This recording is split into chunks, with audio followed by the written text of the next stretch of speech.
Welcome to the Ohio AgNet podcast. I'm Matt Reese and joined by Dusty Sonnenberg and Joel Penorwood today from our staff. Great to see you guys. Did you have a great Easter weekend? Because we did. We had a really nice Easter weekend and enjoyed the good weather. What about you? Easter was very nice. Yes, wonderful weather, great time spent with family, and it was just nice all the way around.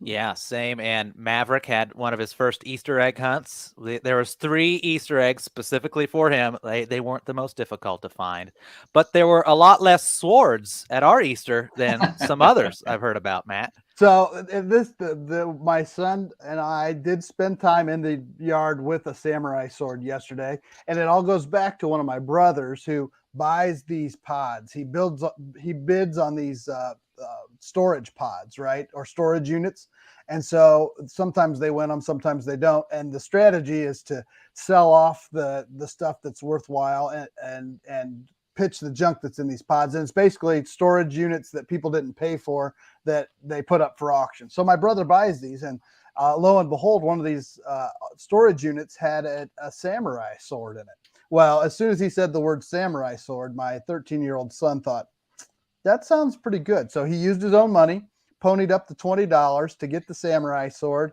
it's got the sheath, it's got a wooden sheath, it's got the whole thing. And then my brother-in-law was in town yesterday for Easter. And so we took a little time and went out on the nice day and found cool stuff to chop in half with the samurai sword. And my daughter did a couple videos in slow-mo. The best one was we filled an old milk jug up with water. I threw it up in the air, and then my son did a whoosh, and chopped that thing right in half in slow motion. It's pretty good. It's pretty good. It's pretty good Easter footage, and not a bad way to spend an afternoon. Yeah. That just screams all-American family Easter right there with the Reese family. I don't know what else says it more than that. We didn't try to chop any hard-boiled eggs in half. That would have been interesting. That'd have been a challenge. Yeah. Yeah, there wasn't any like, he is risen. Wow. There was nothing like that, right? No, we didn't do any of that. Okay. I wonder, Joel, if we could have thrown that shirt up in the air and tried to chop that in half. I know you're wanting to. Well, that's quite it's in one shirt. piece. Yeah. It's nice. Well, I mean, you got to celebrate these warmer temperatures coming. This week looks like it's going to be pretty The nice. weather does look really, really great. And Dusty, how is Northwest Ohio coming out of winter up there? Not too bad. So on Saturday, I saw up in western Lucas County, which has a little bit lighter soils, and on some of the sands, there were some guys out top dressing some wheat. And I talked to a couple guys at church, and they're thinking sometime this week, as things keep drying out, if we get some of the breezes they're calling for the next couple of days and these warm temperatures, they may be able to get out and do a little bit of either light surface tillage or at least get some herbicides down. I know that's my goal, is sometime this week I've got some cover crops we need to start to terminate. So hopefully, if this trend continues like it's supposed to, it should be some good, as they would say, good killing weather for those cover crops.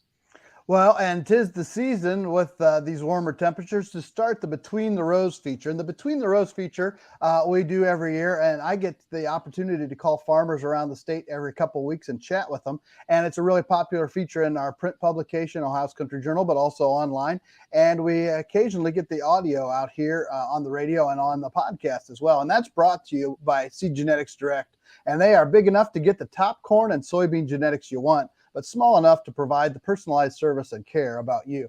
And a great feature with Between the Rows. And we've got a couple of those interviews coming up here next in the podcast. And that's Lawrence Onweller from Fulton County.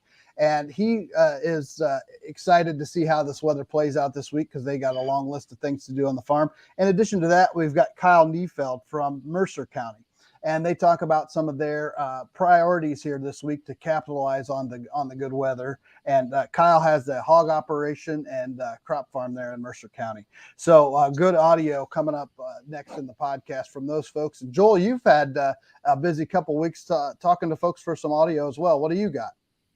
Well, yeah, I had a great chat with Dale Everman of Homan Incorporated, and they are staying busy over that way with regard to custom building operations and more. One of the big things as they're coming out of farm show season, and they've had a lot of conversations with farmers about, is grain monitoring systems. In this day and age where I've got everything here on my phone, you can have even more of that with regard to updates, controlling systems, and things like that with regard to these customized grain bin setup. So really cool, all of those options out there. And then also, it's manure time. And so he's talking about all the cool advancements and options that way.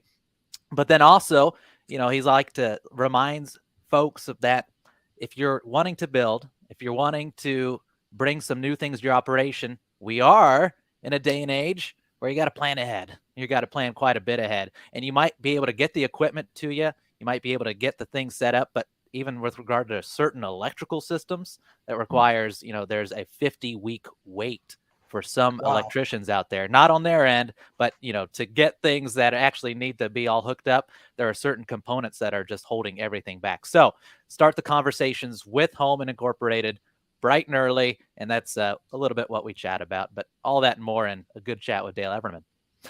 And then went on over last week to Western Ohio to Apple Farm Service for one of the most unique events I've ever been to.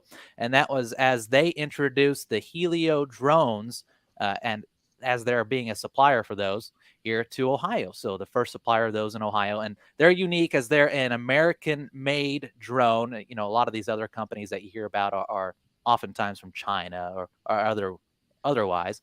And as we talk more about data and concerns about privacy and how that may not only impact you on the farming level, but also at a national security level, a lot more attention is being paid to how can we use things locally made, made here in the United States. And so that's one of their big sort of selling points. And then having them also start to being used in Ohio is pretty cool. Talk to several farmers there that have them on order, that they're going to be delivered, and they're planning on spraying several acres.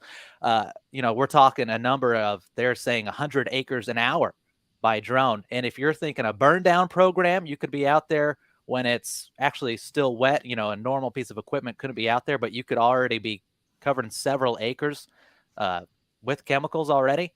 Holy cow, that would make a huge difference, right? And so suddenly the ROI is turning out to be a positive one in a drone's favor, as we've been talking about this for years and years and years about when do drones become a viable, item on the operation. So pretty cool. And had a chat with Alex Ryan, Precision Farming Manager at Apple Farm Service, about that new technology. Excellent. And we'll have all that audio coming up next in the podcast. And then we're going to talk a little bit more about what the early growing season is going to hold here. We've got our crop progress reports and a good weather forecast ahead. We might talk a little bit more about Joel's shirt. So be sure to check out our podcast. That's available at the link on Ohio AgNet and Ohio's Country Journal website today, and also available in the Digital Dale email. Be sure to check out that link, and that's available here. Thanks for tuning in to the Ohio AgNet podcast.